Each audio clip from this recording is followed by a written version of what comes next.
In the last video, we installed Gate Solutions. Upon a successful installation, we should have a handy desktop shortcut available. Let's launch the application using that.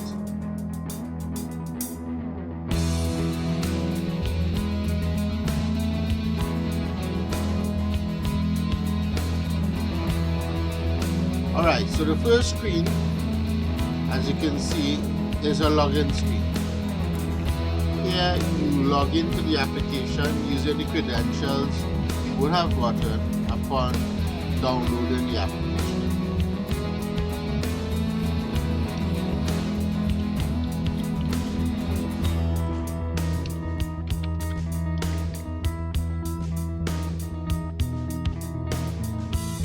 Alright, so general notes about the interface. We have a clock at the bottom with the date. Simple help file. If you at any point in time you need some help, you can always click on this and a window will pop up and you can get some general information about the application. This close the application.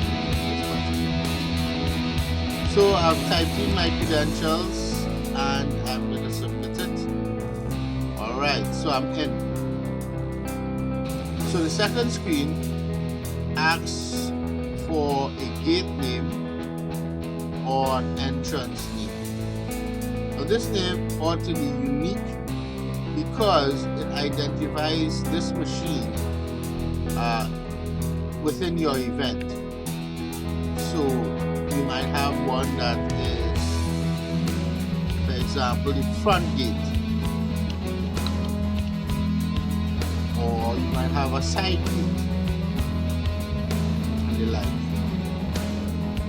Alright, so this is also important because what you put here will also show up in your summary report at the end of the event, so that you will know exactly what tickets came in and from where.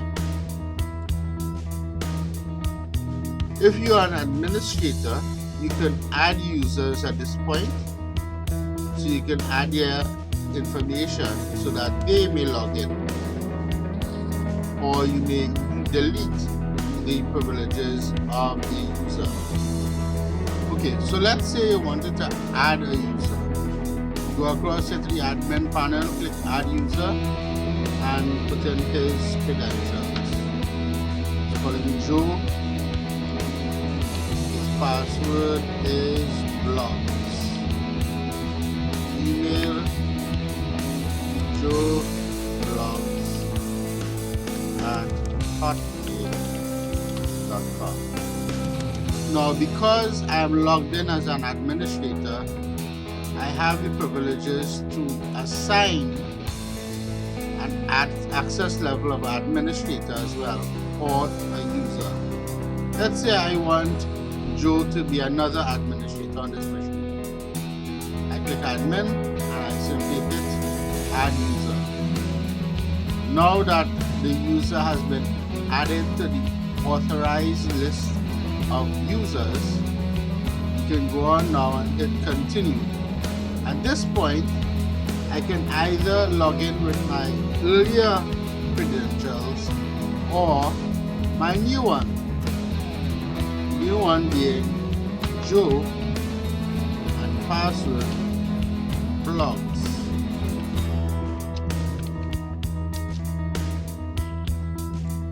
Wait, I think it was capital B and capital J. There we have it. So Joe Blogs has been added to the authorized list of users for this machine. If I change my mind and I want to delete Joe from the authorized list, I simply go to my nifty admin panel again and hit delete user. Here we see when we hit delete user, we see the list of authorized users for this machine. We have Nigel, who is not an administrator but a super administrator, dev, super administrator, developer, GSP admin, Conan admin, and here is our guy Joe. I want to delete Joe. I simply click him. I will get this warning. Yes, I want to delete Joe. So I say OK. And now, if I were to try to log in with those credentials, they will not work. Upon logging in as well, you tell your application your access level, which is very important because users of certain access levels can do much more than others. I am logged in as an administrator, so I have basically most of the control here. When you purchase this application or you download it, you will be given an administrator login, one administrator login, which allows you to create as many user logins using the admin panel as you need to carry out the event.